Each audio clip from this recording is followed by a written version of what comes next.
We are here live from ISTE 2018. We are here at the Microsoft Education booth, and we're here with Sara and Trish, and we're talking all about Minecraft. How are you today, Sara? I am doing fabulously today at ISTE. Second day of ISTE 2018. Second day of ISTE. Is this your first ISTE conference? It is. What do you think? 20,000 educators all here to celebrate education. It's pretty exciting. There's nothing better than a whole bunch of teachers really excited to hang out with one another and learn more about how they can use tech in their classrooms. And you know what they're all excited about today?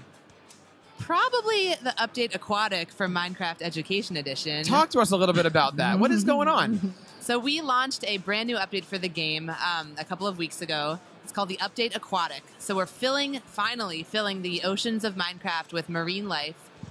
Everything from dolphins and fish to kelp and shipwrecks and treasure chests. So now students can not only build above water, they can go underwater and construct coral reefs and explore shipwrecks and underwater monuments. It's really, really exciting. That sounds absolutely amazing. What are you seeing people build with this?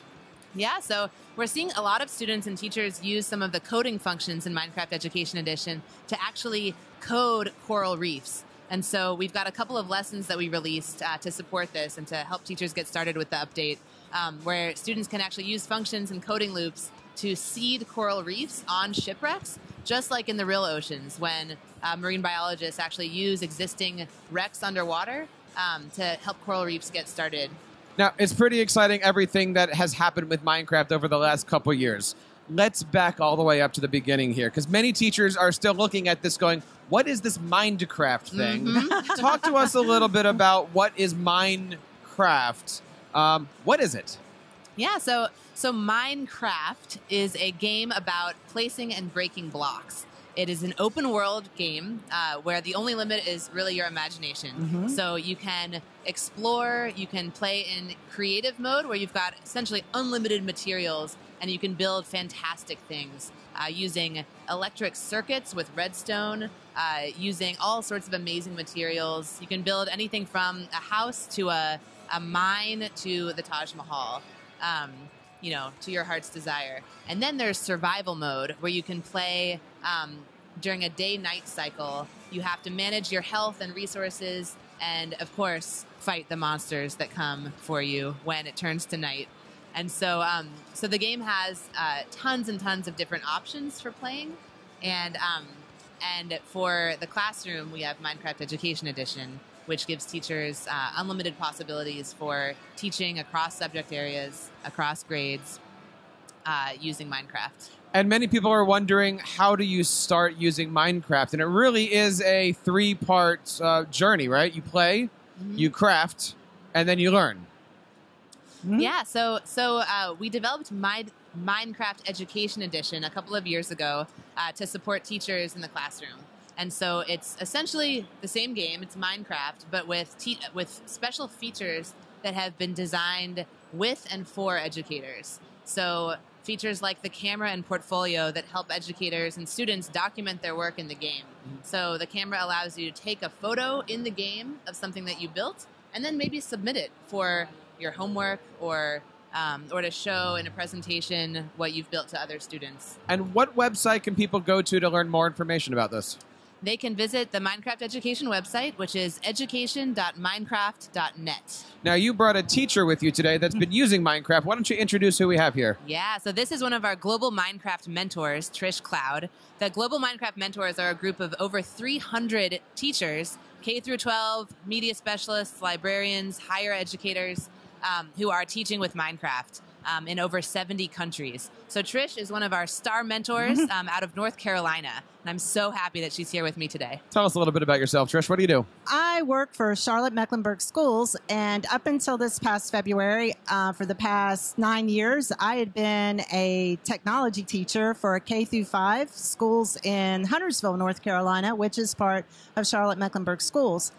And I started using Minecraft about 7 years ago. I started with an after-school Minecraft club. That was to prove to my administration and my teachers that it was popular and that it was doable. Since then, I've integrated it more and more into curriculum. And with Minecraft Education Edition, I was just able to take the classroom stuff that I did and the lessons I created, I was able to take them to the next level with my students. Now, you had said that you're using it in your curriculum, and many school districts are thinking about Minecraft, but they're not quite sure where it fits in because, as you started off the definition, it's a game. So give us an example of how you're using Minecraft in your classroom. Okay, right off the top of my head, I used it with 5th grade social studies. Okay.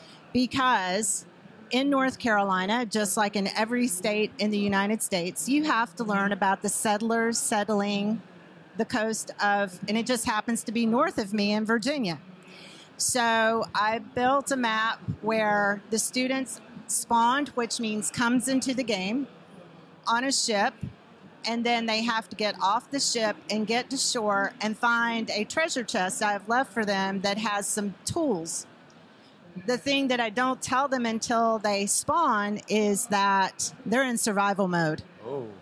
Because before this, for background work, they have to spend quite a bit of time doing research from reputable websites, finding out who went to Jamestown, why did they go to Jamestown, what was their purpose, what did they bring with them? I mean, did they bring their chest of drawers or did they just bring their clothes? Did they bring animals with them? What did they bring and what were they doing? What was the weather like there and how did they relate to the Native Americans? Once they're there, there is one leader of the group. It is their job to assign jobs. And what has to happen then is in survival mode, they have to build the Jamestown colony before cold weather sets in. And what they learn in this is that there are some people who are really good at surviving. There are some people who are not. They have to help those people. They have to do their jobs. They have to find food. And what's really cool is when you see a group of kids all at once, all stand up and scream, "The sun's going down, everybody go to bed," because that causes the night cycle to move forward so that they can get up, have more XP, and keep working. So you just said a lot right there, and I want to make sure that everybody's kind of following on this. When you're working with your students, keeping in mind that, as you said here, Minecraft is an expansive world type of a game, are you having all of your students on one world, or does every student have their own platform? What I do with this particular lesson is the leader of the group is running what we call the server. And it is a world that is just them and the members of their team. I can run a world where I run it from my computer where the entire class is in my room. Or if they're working individually, they can work individually from their computer. So in this case, it was divided into 4. And that is one of the unique things about Minecraft Education Edition is that we have a pretty secure login system. In order to play, you need to have an Office 365 for Education account. And so students aren't playing with strangers on the internet, they're playing with their class. Exactly. Which is a really important thing. And that's important to bring up about the ways that we can connect here. Now, I've seen Minecraft be used on computers. I've Yes. seen Minecraft be used on platform devices. Are these the same?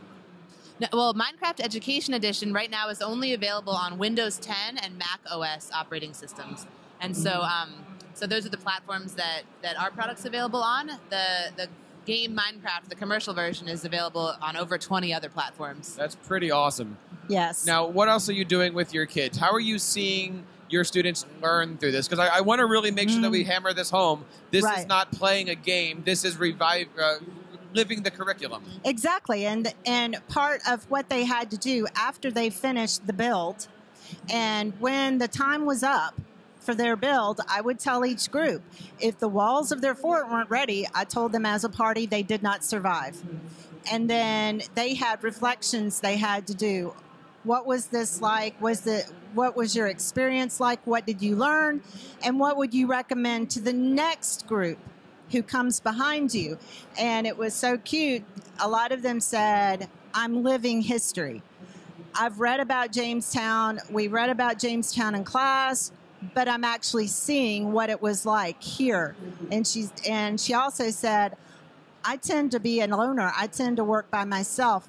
I had to learn to get along with other people." And then they would also said, particularly boys would say, "Don't goof around, get it built so that your team survives." do what you're supposed to do so that your team survives. Now, all of that sounds amazing. But as somebody who doesn't play Minecraft, that sounds very much over my head as a beginner. Where do I start? Like, if I was coming into this new school year, I got Minecraft Education Edition, where do I start? You go to the website. Go to the website. What is the website? education.minecraft.net. And at the top, there is a tab there where teachers can pull down and find lessons. There are over 300 or 400 lessons in there, and they search by age group, by topic, by whatever they want to look for, and then they can look through, and the mentors who put lessons in or other educators who put lessons in, 9 times out of 10, you're going to have a map attached to it, so you don't have to worry about building anything. And there are also standards and a rubric.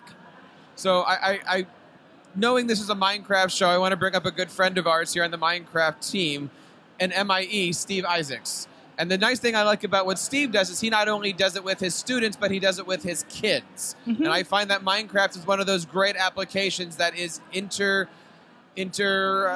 family, right? Like you can totally use this with mom, dad, kids, the whole concept. Mm-hmm. It's immersive learning right there. Exactly. And we actually have every Monday we post an activity of the week. And these are really short 20, 30-minute lessons or activities that you could do with your own kids at home. If you're a teacher, you could do them in your classroom. If it's the end of the school year and your students are getting a little antsy and you need some kind of last-minute lessons, they include things like build a treehouse or build a campsite in Minecraft, create a self-portrait using all the different color blocks in Minecraft. And so they're really creative lessons. They still build those 21st century skills that we talked about, like problem solving and collaboration. And they're such small chunks. Mm-hmm. This is a great training ground for teachers. Yeah. If you don't feel like you've got the Minecraft skills, it's a good place for you to start where you can practice.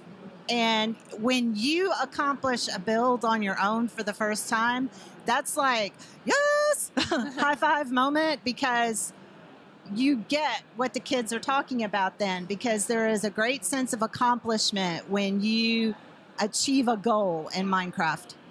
And now, of course, you can go off land and go into water. Yes. Exactly. And you can get those activities of the week on our Pinterest page, actually. There's a board called Activities of the Week, and it's pinterest.com/playcraftlearn, if you're curious. Now, with the new expansion, is it an expansion pack? Do we download it? How does the whole thing work? Yeah, it's a great question. It's actually an update. It's a game update. So all you have to do, if you're a Windows 10 user, barely anything. You just restart the game, and the update will automatically be included. If you're a Mac OS user, you do have to download download and reinstall the game. But all of the new features are totally free. And Trish, what advice would you have for any teacher that's looking to try the game, or might be standing out there at the booth going, I don't understand this? Okay. It's easy to not understand it, but your kids or your kids in your classroom have been playing this game probably since they were 3 or 4. I have yet to meet a kid come into kindergarten who didn't come up to me and go, oh, you do Minecraft. I love Minecraft. I have lots of dogs and chickens. So all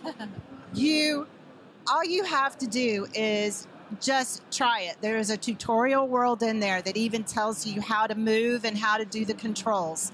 You can start there. You can go through the tutorial. You'll learn how to craft. The game has been changed and modified to such a way that it is so accessible to everyone now that you don't need to be afraid of the game. And a great way to build relationship with your students is to have one of your students come over and show you how it's done. I'm not going to let you go until you explain that one. I have lots of dogs and chickens. Right. What are we talking about here? In Minecraft, you can spawn, which means there's eggs, and you just kind of throw the egg on the ground, and a dog will pop up. Well, it's actually a wolf. Oh, okay. And you know that, and kids know this, it seems like from a very early age, that if they give the wolf a bone, the wolf is then tamed. It has hearts that come out of it, and it follows you everywhere you go. If you put seeds on the ground, the chicken will follow you. So there are some children that their goal in life is just to be the Dr. Dolittle of Minecraft and just have a stream of animals following them across the terrain. What is the aquatic equation of this? Oh, that's a that's a good one. Well, the dolphins are one of the crowd favorites so far, and they follow you. There are rumors that they might lead you to buried treasure under the shipwreck. Yes. Very, very cool. Definitely check out the great stuff. Again, where can we find out more information? Yeah, go to our website, education.minecraft.net, and that's where we've got lessons, access to our mentor community, and those tutorials that Trish talked about. Education.minecraft.net. You can also find out all the great stuff over on teachercast.net/Minecraft. We've got dozens of podcasts at this time, tutorials, lots of great things over there as well, and of course on Twitter at PlayCraftLearn. Here live at the Microsoft booth at ISTE 2018, we are having such a great time. Thank you so much for listening. Thank you. Thank you.